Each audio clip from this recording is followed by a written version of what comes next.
जय माँ कात्यायनी देवी नमो नमः। माँ दुर्गा के छठेवें स्वरूप का नाम कात्यायनी है।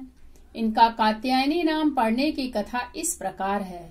कत नामक एक प्रसिद्ध महर्षि थे। उनके पुत्र ऋषि कात्य हुए। इन्हीं कात्य के गोत्र में विश्व प्रसिद्ध महर्षि कात्यायन उत्पन्न हुए थे। इन्होंने भगवती पराम्बा की उपासना करते हुए बहुत वर्षों तक बड़ी कठिन तपस्या की थी। उनकी इच्छा थी कि माँ भगवती उनके घर पुत्री के रूप में जन्म ले। माँ भगवती ने उनकी यह प्रार्थना स्वीकार कर ली थी।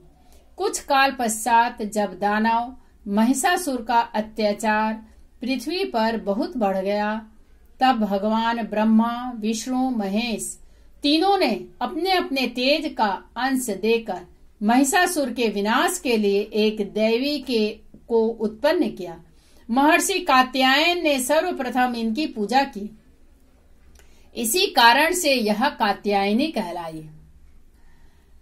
ऐसी भी कथा मिलती है कि ये महर्षि कात्यायन के वहां पुत्री रूप से उत्पन्न भी हुई थी।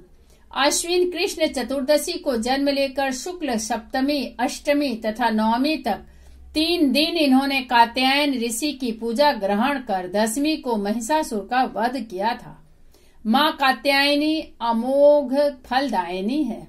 भगवान कृष्ण को पति के रूप में पाने के लिए वज्र की गोपियों ने इन्हीं की पूजा कालिंदी यमुना के तट पर की थी।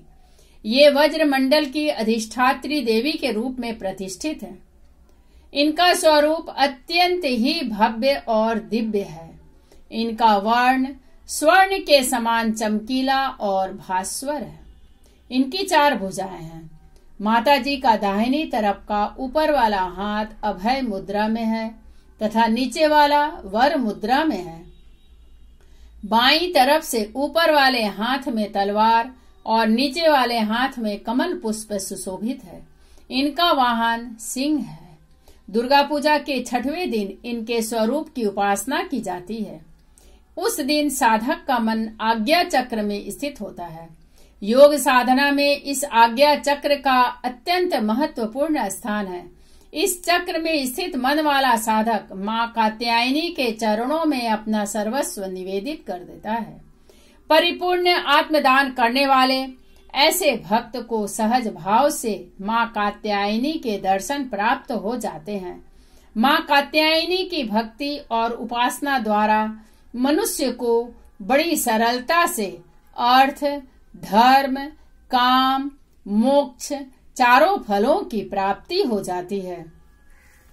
वह इस लोक में स्थित रहकर भी अलौकिक तेज और प्रभाव से युक्त हो जाता है।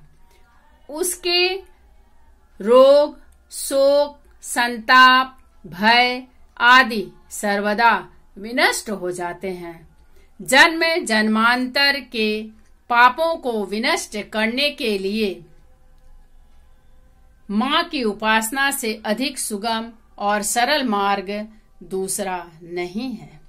इनका उपासक निरंतर इनके सानिध्य में रहकर परम पद का अधिकारी बन जाता है। अतः हमें सर्वतोभावेन माँ के शरणागत होकर इनकी पूजा उपासना के लिए तत्पर होना चाहिए। चंद्रहासोज्ज्वल करा शार्दूल वर वाहना कात्यायनी शुभं दद्या देवी दानव घातिनी। जय माँ कात्यायनी नमो नमः।